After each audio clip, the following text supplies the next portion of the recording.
Primetime Local News, serving the Lakeland and Midwest regions. In polarized times, we always lean on our best friends, and we want you to do that with our question of the day today. Welcome to Primetime Local News, International Friendship Day, and we'll chat about that later on in the show. Abby St. John first has some news for you. We have Eric Bay on location, and we have a little bit of warm weather, so it is a warm feeling in Lloydminster tonight. Yes, I think going back on like the 7-day forecast, I think that's the first time in a very long time, of course I don't want to jinx anything, that we haven't seen a graphic with rain coming down from it. So I think this is very hopeful for us. And with that, I'm going to say you didn't jinx it. We're going to be great this week, guys. And first, we're going to go out to Eric Bay, who was on location. Thanks, guys. Well, today we are here at the Allison Lamont School of Dance, and the reason we are here is about their pop-up dance camp. So if you're still looking for your kids to do something here in the next month before school does start up again, they have a ton of different age ranges for their camp, and again, that will be next week. So we're going to be going into all that they do offer, all the different types of dance which kids can attend, and how to get involved with that. But before we get to that, we're going to head back into the studio, and Abby will take a look at your local news. A local dairy barn burned down in Delta Dairy Farm near Payton, Saskatchewan last week. I just brought my husband supper in the field. He was bailing and I was just coming to put kids to bed, and I pulled around the corner and saw the barn, and there were flames from one end to the other. The barn housed 50 cows and equipment required to milk them. Luckily, the 50 cows have been relocated to a neighboring farm, but the fire did cause some fatalities. We did lose one small bull that we had been keeping for the herd for a sire when he gets older, and 5 other calves that were under 2 weeks old. Investigators are still looking into the fire, and so far the answers are inconclusive. We do know that it wasn't lightning, but it's beyond that, we can't speculate. We had insurance on the barn, but the insurance isn't going to cover enough for us to rebuild and restock all the milking equipment and everything else that was in there. So friends of mine had started a GoFundMe page, and that is up and running. The GoFundMe is set to raise $200,000, which will only cover the cost of rebuilding the barn itself. We can't not rebuild. We've only been milking here for 9 months. We've been working on building up a dairy for the last 10 years, and it had only just become reality, so we're starting again. Each year, many organizations across the country receive donations on the behalf of Orange Door Project put on by Home Depot, and the Lloydminster Community Youth Center was one of those recipients. Our Jasmine King has more on that donation. On behalf of Home Depot Lloydminster and our Orange Door Project campaign across Canada to support youth homelessness and programs, I'm pleased to present you this check for $16,840. The Orange Door Project is a fundraiser which donates to organizations across the country in order to try and end youth homelessness. This year, the Lloydminster Community Youth Center received a donation of close to $17,000. It means a lot to us. We take it as recognition of being a worthy cause in the community, and it's important to us to be recognized in the community as an organization worthy of taking dollars out of the community and repurposing for the community's better use. Yeah. With the donations of Lloydminster residents to the local Home Depot, they were able to raise around $8,200, and as they placed forth in Canada for money raised, Home Depot matched the donation they were able to give, a cause that means a lot to the store. I can't even put it to words. It's just amazing, the support that we've got. We've been working closely with the Interval Home before we partnered with the Youth Center as well with the Orange Door campaign. We're just so glad that we're able to do this and support programs in our city. The donation will be going to multiple different programs that are available at the Youth Center. Throughout the year, we offer outreach programming in the schools through the center. We offer hot meals, we offer wellness and support programs, and we offer connection back to community through different recreational activities. Jasmine King, Primetime Local News. Storms are powerful forces that can cause damage to a wide area. Parts of Lloydminster were shook as a big storm Saturday night tore through the city. One of the areas hit hardest was the Lloydminster Cemetery. Parks and Green Spaces personnel can be seen cleaning up some of the debris left behind from the 8 trees that tumbled in the cemetery. The storm had wind exceeding 40 kilometers per hour that went along with 2 to 4 inches of rain. They were across the roads and blowing into some of the plots and that kind of thing. So we've been cleaning them up. There's some very large stumps that we had to pull out, and we have to re-landscape and relocate some of the markers that we had to move to get the stumps out. The biggest concern were leaning trees and the safety of the public that led to road closures. At this point in time, cleanup's going really easily, and we're going to have the cemetery open probably by the end of today, and any of our safety concerns should be alleviated. They expect the gates to be open to the public by the end of today. If you see any other debris from the storm, contact the city. Getting the word out can make or break almost any business, and the pathway to do so is rapidly changing.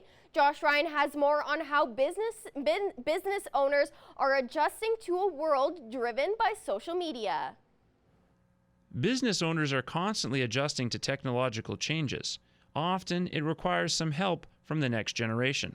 My son and my nieces and nephews, they do more for the social media than we know what to do with it, so they kind of teach us, which is good, you know.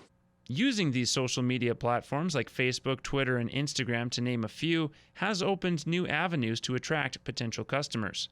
Used to be, you know, just in magazines and newspapers and stuff, but now it's social media, Facebook, Twitter, all of that stuff, and that really helps out. If they see their friends and family really liking something, they want to know about it too. Advertising events throughout the year, such as special deals and trade show stops, is where many have noticed increased sales. Events with Eventbrite, like those are absolutely fantastically well received. Even if I do post an event in Facebook, there's an event going on, that seems to make a difference and people actually see those.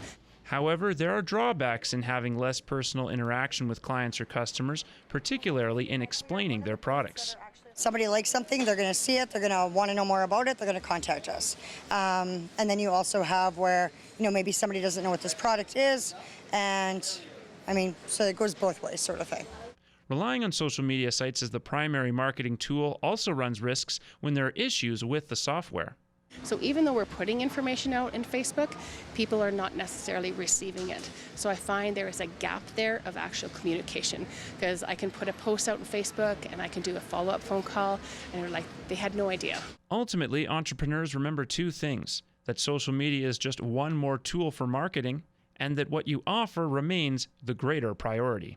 One person tells the other person, they tell 5 people, 50 people, 100 people. It's so easy to wreck your name by putting a bad product out. If you have a good product, people talk about it and it'll stand and speak for itself.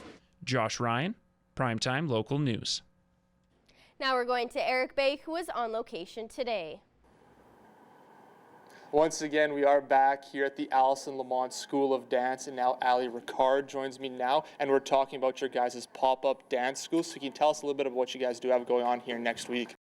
You betcha. So, next week we have our pop-up dance camp on the 6th, 7th, and 8th. It's to introduce children who have never danced before, kids who have never experienced dance at all, and also dancers who are just ready to get back into the groove of things, ready to get back into the studio. So we have a morning session for our 5, 6, 7-year-olds and our 8, 9, 10-year-olds in the morning from 10 till 1. And also for our afternoon session, we have basically from 2 till 5 o'clock, we have 2 sessions for our 11 to 13 and our 14 and up. And now we were talking off camera, you did mention this is the first time you guys are going to kind of do this pop-up dance camp. So what was kind of the reason for starting this up and putting this on here in August? For the reason just to kind of get kids back into the studio, again, gearing up for our fall season of dance as well, just trying to get some interest for those dancers who are ready to get back into the groove of things, but also dancers who have never tried it before, and going into our season in the fall, if this is an interest for them, then this is a good time to experience it. Again, just trying a variety of different styles of dance, and then kind of getting an idea of, oh, I'm interested in ballet, oh, I'm interested in jazz, just kind of having an idea there. So. All right, thank you so much for this. We're going to have some more back here again talking about the pop-up dance camp they are holding here next week. But before that, we are going to head back into the studio. Thanks very much, eBay. A drop in temperature in the last hour. We're now down to 22 degrees. Cloud conditions have basically remained the same, so there are some darker clouds on the horizon. At this point, while there's still a watch and a warning for a severe thunderstorm in effect, the chances of that hitting are still on the lower end. Simply keep an eye out for those alerts on Environment Canada at the moment. 33, the high in 2007. That was a warm summer indeed in the border city, and 6 was the low back in 2004. Winds at 7 kilometers per hour right now. That'll be a slight pickup over the next couple of hours. Again, there's the areas are underneath that severe thunderstorm warning, basically just east of Edmonton, all the way up north into the Lac La Biche area, and all the way out west to North Battleford and others. Meadow Lake, Green Lake, they are safe at the moment. A couple of other temperatures at the moment are 22 again in the border city, but 23 in both Cold Lake and in Meadow Lake. Also fairly cloudy skies, though there's a few periods of sun over the past hour, in Meadow Lake. 27 in Provost, 25 in North Battleford, 17 now in Edmonton, where they are getting a little bit of rain, but no thunder in the region, and then 29 out in Saskatoon, where it's also largely cloudy. 22 again will be the high for tomorrow with a low of 13. It'll be a mix of sun and cloud in Lloydminster.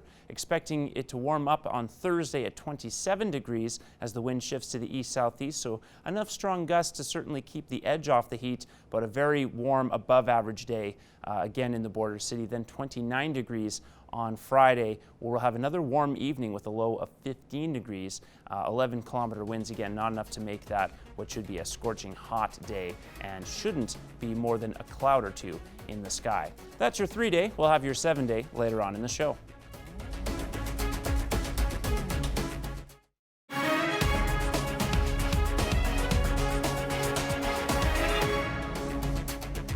Welcome back. Well, a provincial crop market analyst with Alberta Agriculture and Forestry says domestic canola usage is a bright spot in data from the Canadian Grain Commission as producers continue to deal with Chinese import restrictions. Neil Blue notes that commission figures show that mid-July of the 2018-19 crop year, canola deliveries to the licensed Canadian handling system totaled 17.6 million tons, down about 780,000 tons from mid-July 2018. CGC also recorded canola exports totaled 8.9 million tons near crop year end, down 1 million tons from last July. But Blue says the CGC reports to July 14th that domestic use totaled 9.1 million tons compared to 8.9 million tons to mid-July 2018. Blue says that even though canola carryover will be record high, crop shortage will not likely be an issue for most farmers this fall since exports of wheat, durum, barley, and lentils are significantly higher during 2018-19. And now we're going to take a look at your egg prices.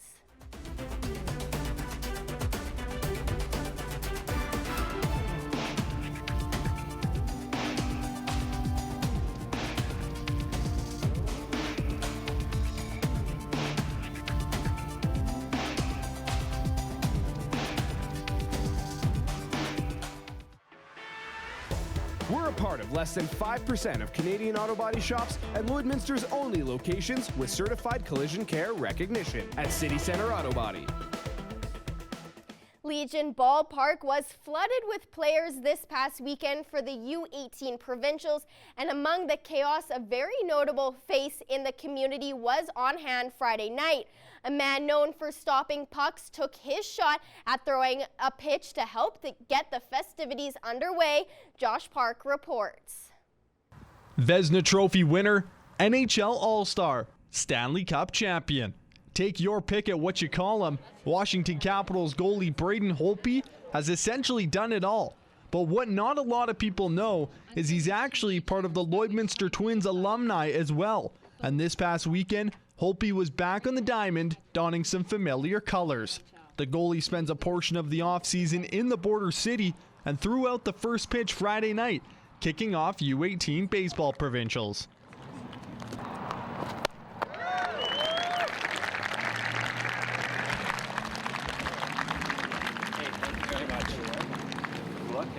Thanks.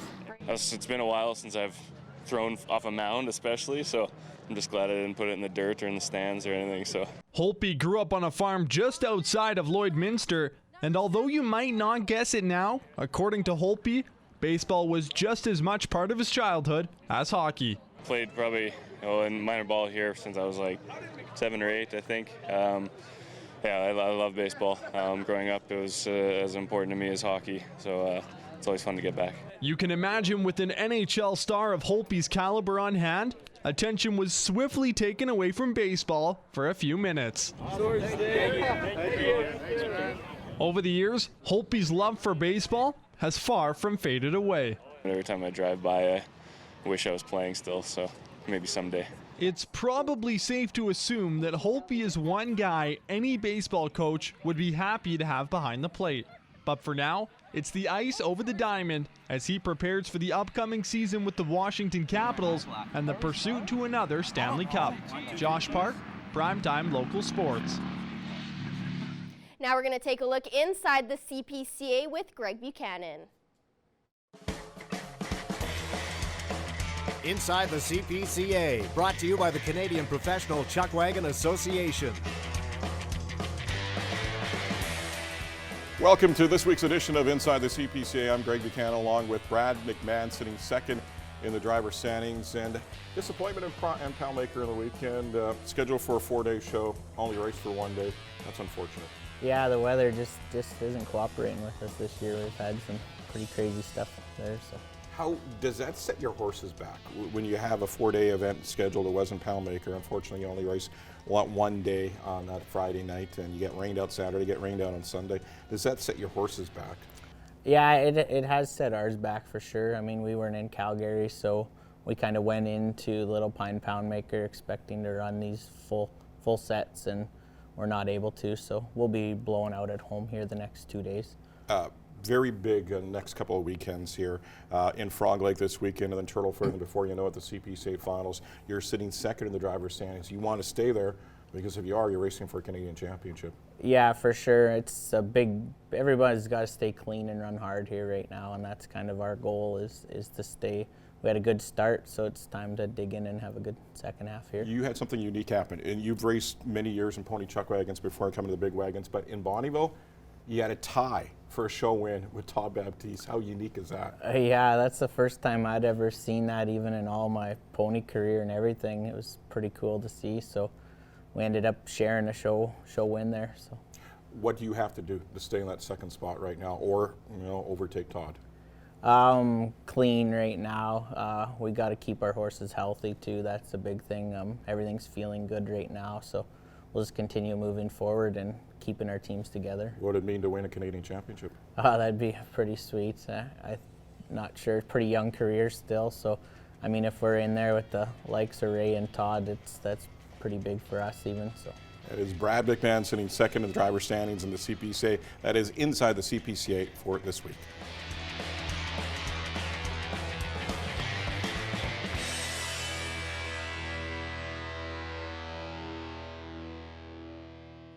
Now we're going to Eric Bay, who is on location today.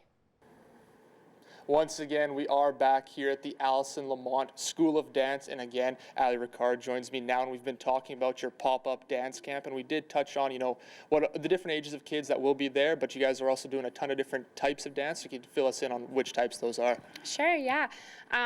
So we're definitely introducing the kids into ballet, jazz, tap, hip-hop, musical theater. Those are definitely the variations that the kids will be working on for the younger groups. As far as the older girls, they'll even be introduced to some contemporary lyrical styles and even some jumps and turns, things like that across the floor, just for as they're advancing dancers, that they can definitely have more options there. So yeah. And now we also talked to, you got some beginners as well there. So is that kind of, the different varieties, just kind of, get them out there, let them try something and maybe find something that they do enjoy more than others? Definitely. I mean, you got the hip hopper kid who just loves to groove around, right? You have the musical theater kid who's more into the voice and the singing. So dance is definitely a good spot to kind of touch on those different varieties, as well as acro. That's another thing, another style that the kids will be introduced to as well. It's just good to have options for the kids, as well as let them expand in other art forms as well. So it's a good spot for them to test on all the different varieties. And now we did mention this camp is going on here next week, so if people do want to find more about the camp or just the school in general, how can they do so? Definitely. You can definitely check us out on Instagram at alsd.yll, and that will have more information about the camp, as well as you can email us at alsdproject@gmail.com. All right, thank you so much for doing this once again. you. We're going to have some more again back here with Allie talking about the Allison Lamont School of Dance and all they have coming up. But before we get to that, we are going to head back into the studio. The alert is still up, though the sky is looking largely sunny with just wisps of clouds in the region. Again, the Lakeland area, Midwest region, the Battlefords, all underneath that watch and warning. But at the moment, we're not seeing any precipitation in the border city. There's some in Edmonton. They are outside of that severe watch and severe warning for a thunderstorm. Again, these are some of the clouds we were talking about earlier that could develop into rain later, and you see some of it down in Provost as well, making its way up just a couple hours ago. At this point, we are safe. Moving forward in the next 24 hours, there's some light cloud cover, but nothing to expect in terms of rainfall. That isn't until a little later in the week, where there is a low pressure system in BC that could become something more by about Saturday or Sunday. At the moment, again, largely expected to be a sunny weekend moving forward. Dropping down to 13, I believe, overnight, and that is the coldest it's going to get. It'll be right back up into 14, 15 by 8 a.m. and then into the 20s by the time we get to 2 o'clock. So a low 20s, so around the seasonal average for this time of the year, and that is where most of these regions are at. 22 in Marwayne, 20 in Bonnyville, 19 in St. Paul, and 17 out in Edmonton. With that rainfall, they've dropped a couple of degrees over the past 2 hours. 23 in Meadow Lake, 25 in St. Walburg. It's also 23 up north in Isle Cross, 25 in Maidstone and North Battleford, and the southern towns of Provost and Macklin. They're starting to cool down a little bit now, down to 27 and 25 degrees respectively.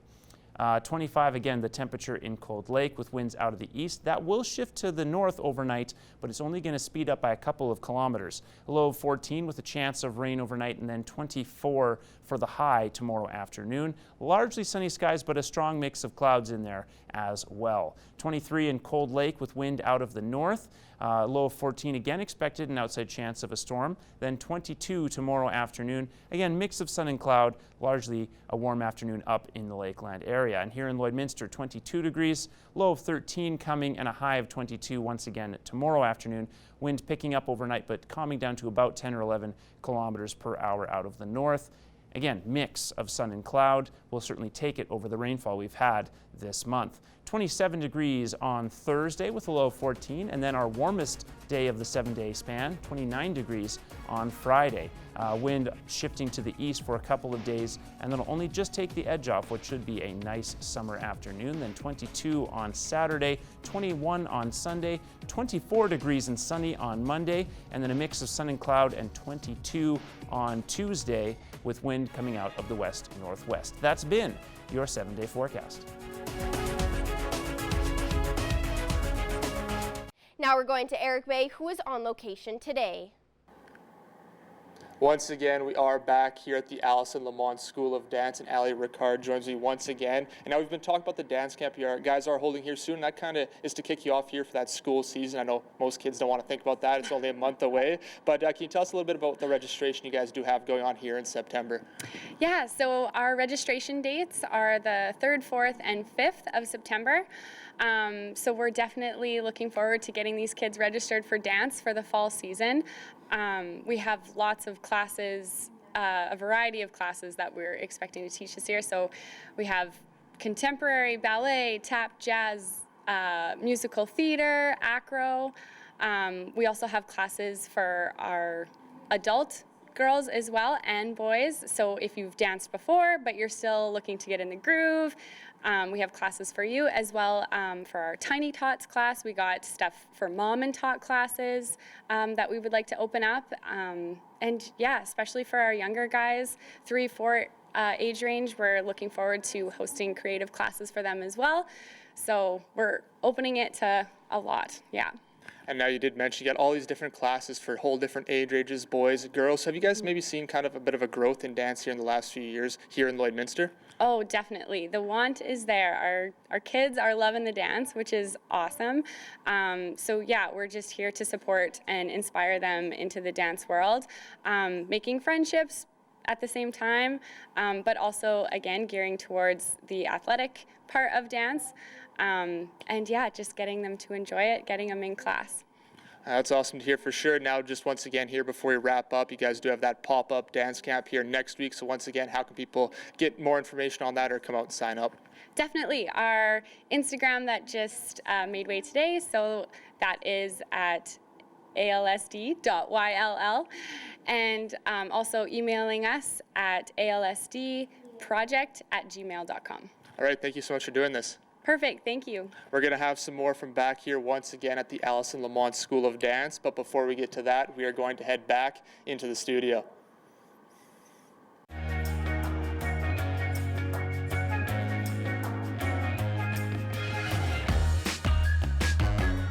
Once again, question of the day, when did you meet your best friend is the question, and we had some interesting responses. A lot of school, a lot of work, kindergarten even, Laura Banks says. Bobby Phipps Wheeler says that she met Dana, her best friend, because their boyfriends were playing hockey together at the same time. The boyfriends didn't last, but the friendship did. Amazing. I love that story. True friendships always last through. And then and Sky DeRocher also just chiming in really quick. Met in elementary school and 20 years later are still best friends as well. So, that's awesome. again, school, a pretty common stop for everyone. And it's, again, that kind of formative age of about 10 years old to 18, really, for Yeah, people. exactly. Because I know my mom, she met her best friend in, I think, junior high, and they're still closer than ever, and her best friend lives in Newfoundland. So, and they're still talking. She's actually going to see her this week. So it just goes to show that, you know, best friends are forever. And even from my own personal experience, my strongest relationships were all around that time too, from about age 10 to age 18. Some of the strongest relationships we have are with our animals, Yes. as these pets of the day will definitely reveal, starting with Luna. Adorable, ears, face, just so cute. Probably get good reception off of those ears. Bonnie is up next. My favorite, a corgi, so cute, very adorable, and awesome picture, by the way. Beautiful. Agreed. Rory, what are you looking at, Rory? Probably, you know, a bird, maybe a squirrel, or, you know, just being a cat. Not very good at minding one's business, apparently. Diggs doesn't realize probably Diggs' weight. Probably just a huge lap dog. I love when big dogs just want to be held. It's so cute. As long as I'm not doing the holding, I'm okay with that. And DJ and Dash will finish things off. Very adorable duo. Probably up to no good, my guess, but very cute. And remember, we need the name, we need the pick to win that free gift card. We want to see your pets. Send photos of your pet and their name to our Facebook, Twitter, or Instagram to have them featured on Pet of the Day. Your name will be entered into a weekly draw for a gift certificate from the Pet Pad.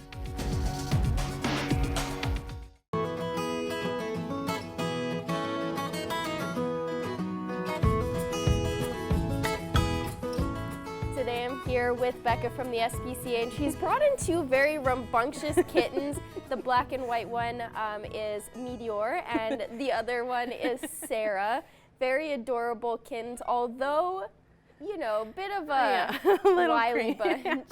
They're a little cranky right now. They were just free in the newsroom running around and playing, so I think they're a little upset now that I'm not letting them run and play, but most of the time very happy, friendly, playful little kittens. So were they born in the SPCA or were they brought in? No, they were brought in.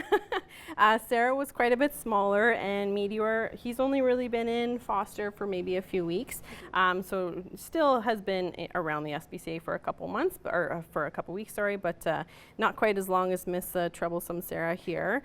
But yeah, so they are two of our not so long residents, really. And how are they with other cats, other animals? Yeah, for the most part, pretty good. Like these guys kind of share, they are separated, but they are in a little bit of a, like a, ferret condo, I guess you can call it. And so they kind of reach up and play with each other kind of thing too. Like I said, Sarah's being a little bit grumpy right now, so she was swatting at Meteor pretty good. But for the most part, they play pretty good. They were playing together in the newsroom. So I think they're kittens, right? So I think they'll adapt really to any situation, any animal. And have they been around any dogs or other animals? Actually, they're up against one of our dog kennels, so they are kind of used to Bernard kind of peeking over and saying hello to them. So I mean, they're kind of used to his big nose kind of being in the way of their space, but obviously can't go in contact with each other. But they are kind of used to the presence of barking and things like that. So again, I think it's one of those things where if they have a dog in the home, they'll get used to their presence being there. And is there any things that people should know personality-wise about these two cats?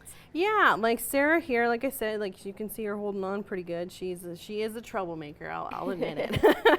She's busy. She likes to run and sprout at anybody passing her. So she, like I said, she can be a bit of trouble, but she's funny. And and when she's ready for that nap, she's like, just cuddle me, hug me. I wanna snuggle. So she has her good traits too. And then Meteor over here, he came in with siblings, so he is kind of used to that. You know, learning to play nice with each other kind of thing too. Like you can kind of see she likes to nibble a little bit, but I think you know, Meteor here too, he would be good in any home really as well. Like they both need to learn obviously some manners, just like any young kitten or puppy kind of thing. But I think they would be great in any type of home situation. And real quick, you will be at, or the SPCA will be at Heritage Days. Yes, yeah, at the museum on the 5th, August 5th. Ow. And yeah, we'll be doing our glitter tattoo. So we'll be there from 10 to 3. And yeah, we'll be there doing glit tats and having a good time with all the farmers, vendors, and all the other activities they have going on there. Well, see, Meteor is now riled up. He was so calm for the most part, and now he's itching to get out of here. Well, thank you so much for bringing them in, and hopefully they're able to find very suitable homes for them. So thank you. Thanks for having us. Pet Project is brought to you by Quick Pick Waste Disposal, Lloydminster's #1 waste and recycling hauler. Quick Pick is waste collection you can depend on.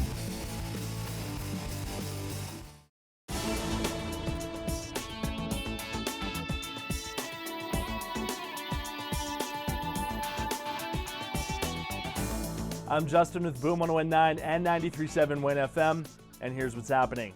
Lots of fun stuff, so make sure you listen up because you are not going to want to miss out on any of this. Come by the Hills is going down just outside of Wainwright at the Mistahaya Retreat Center. It's happening August 16th and 17th. You've got a whole bunch of great bands like the Northern Pikes, Stephen Fearing, JJ Shiplet, and Angel Forest, just to name a few of the many amazing acts that you can see. Weekend passes are available. They are $65. And of course, for more information, check out 1019boom.com/events, winfm.com/events, or you can go to their website directly, comebythehills.ca. That is going to be an incredible time. Also going down that weekend, Extreme Mudfest is taking over Bonnyville. It's happening August 15th to the 18th. You've got huge headliners, Default and Tim Hicks. That is going to be a party. Tickets are available for that as well, so make sure you check that out. They also have a whole bunch of other artists that you are going to see. Lots of fun stuff festival-wise happening. What's happening this weekend, though? The 33rd annual Irma Summer Spiel. Make sure you get out there and check it out. It is going to be a party. They've jam-packed so many events in this weekend, so make sure you check it out. That goes down till August 15th. Once again, that is the 33rd annual Irma Summer Spiel. I'm Justin with Boom 101.9 and 93.7 Win FM, and that's what's happening.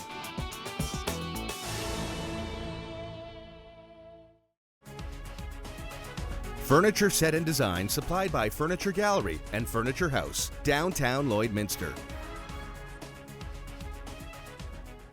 Today I'm joined here with Miranda Bachman. She's a dance instructor for the Dance Collective, and today we're going to be talking about their dance classes that are coming up next week. So first, thank you so much for coming in and explaining this. Oh, thanks for having me. So this event is, you guys, this is the second year that you're putting on this event. What made it successful enough to bring it back this year? Well, last year we completely sold out. We were actually when people would come to us near the end, we were like, oh, I don't know if we have room for them. Well, we'll make it work. So it was very popular last year. So that's kind of what made us want to do it again. And what exactly are these dance classes? So we have a variety of dance classes. We do from lyrical, contemporary, all the way to tap and musical theater. So the kids really get to try a whole bunch of classes throughout the 3 days. We also do like warm-ups and conditioning classes and improv classes. So even if they've never, done improv before, now they get to do it for 3 days, right? So it's great that they can try something new or maybe brush up on their skills before the season starts. And what can the kids expect when they sign up and go if they didn't go last year? So they get 3 full days of classes. So it starts at 9:30 and goes right until 4. They get like a lunch break and stuff like that. And they get full hours of all of these classes. So they get a nice warm-up. They can do a combo with us. We get to teach them choreography, and they get to learn it quick and then be able to perform it for the rest of their classmates. And it's really nice because we have kids kind of from all over, so they get to meet maybe some people that they didn't know from other studios in town. So we try and make it really open so that we can create a really nice, friendly, open dance community in the area. So yeah, and you mentioned that there was different types, so lyrical, tap and stuff. Do they get to choose which ones, or is it everyone participates and learns from these different dance styles? We try and make it so that everyone participates. Of course, if a kid, like tap is a very kind of specialized dance, so if they're very uncomfortable with it, we're never going to force them to do it, but we try and make it as comfortable for them, and it's a great place for them to just try it out, and maybe they like it and want to take classes in the year, right? So it's good for that. You still have spots available. Do you see that you guys will be sold out again this year, the popularity? Our space this year is a lot bigger, so that's really nice. So we do have some spots available. I don't see us selling out completely because it is such a big space, but it's definitely filling up. So we're about 80% full right now. Which is completely awesome that you guys are able to, 1, get a bigger space than last year, and 2, still be able to almost sell out, which is incredible. Now, what are some of the requirements that kids need to have before signing up? Just come with an open mind. Like even if they're brand new to dance and they want to just try it, we definitely work to accommodate the kids that have never done it before, and then just have a willingness to learn, right? It might be a little bit different than what they're used to being taught at their own studio, but if they come and are willing to work with us and with the kids in the group, it just comes and works out to a really positive experience. So as long as they come with an open mind and the willingness to learn and make friends, and then that's really all they need. And really quickly before we wrap up, the dance classes are from the 6th to the 8th. If anyone wants to register before that date, how can they get in contact? They can shoot us an email, the Dance Collective, YLL@gmail.com, and we'll get back to them. We also have a Facebook page as well, again, the Dance Collective, and we're on Instagram, so lots of places to get a hold of us. And we get back as soon as possible, right? We're checking them daily, so. All right, well, perfect. Thank you so much for coming in. Thanks for having me. Once again, we are back here at the Allison Lamont School of Dance, and we're talking about their pop-up dance camp that will be held here next week. And now the reason for that is I know your kids definitely don't want to think about it, but school is starting up here in September, just over a month away, and now this camp was trying to get some interest, get kids back into dance before their sign-up season does start here at the start of September. And again, they have tons of different classes available in different styles of dance, and they're open. They have, for girls, boys, they also have for adult women as well. Tons of different stuff to check out. They have a mom and tots class as well. So if you want to get maybe your younger kid into dance and do it with them, it's definitely a good thing to check out. And that is all happening after this dance camp here next week. So that's all we're going to have from here tonight. Now we'll head back into the studio, and Josh and Abby are going to wrap up tonight's newscast. Thanks very much, eBay. 22, 27, 29 over the next 3 days. And then that's our peak, 22, 21, 24, and 22 to finish off the remaining 7 days. Fingers crossed, knock on wood, all of the things to avoid not breaking the curse, at least when it comes to our bad weather. You're going to chat with your best friend? I feel like everyone should go chat with their best friend once this show's done, because it's Friendship Day. Why not? I did tag her in a post on Facebook, and she's going to come stay with me for a little bit next month, so that's going to be fun. But yeah, no, we talk she works for my dad, so we're just super close and all that kind of stuff. Again, it's one of those things we need to celebrate more often, friendship, along with family, of course. Thanks everyone for tuning in. We'll be back tomorrow night, same time, same place.